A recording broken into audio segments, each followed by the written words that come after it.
ثبت نام کلیک میکنید. توی کادری که اینجا مشاهده میکنید باید آدرس ایمیل خودتون رو وارد بکنید. من چون قبلا برای ثبت نام اقدام کرده بودم آدرسم اینجا باقی موند. آدرس ایمیل خودتون رو وارد کنید.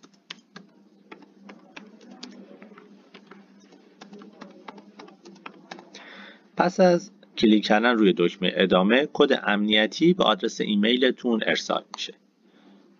شما باید وارد ایمیلتون بشید و اون کد امنیتی رو توی این قسمت وارد کنید. ما وارد ایمیل میشیم. کد امنیتی که اینجا مشاهده میکنید رو کپی میکنیم و وارد سایت میکنیم. توی کادر بعدی شما باید رمز دلخواهتون رو وارد بکنید. این رمز باید حداقل 8 تا کاراکتر داشته باشه. حداقل یک حرف بزرگ، یک عدد و یک حرف کوچیک داشته باشه. توجه کنید که باید این پسورد یا رمز عبور رو دوباره تو کادر پایینی هم تکرار کنید.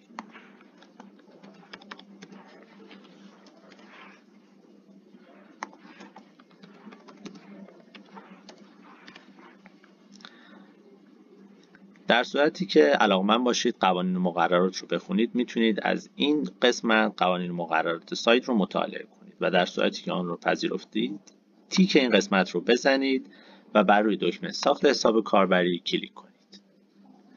توی این مرحله ثبت نام شما با موفقیت انجام شد.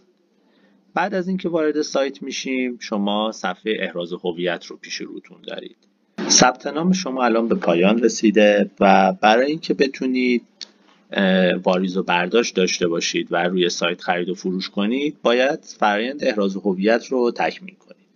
ما توی ویدیو جداگونه در مورد اینکه فرآیند احراز هویت چیه و چطوری کار میکنه با شما صحبت میکنیم.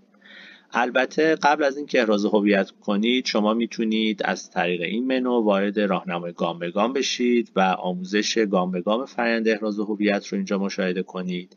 همچنین آکادمی تبدیل اینجا قرار داره واسه علاقمندان.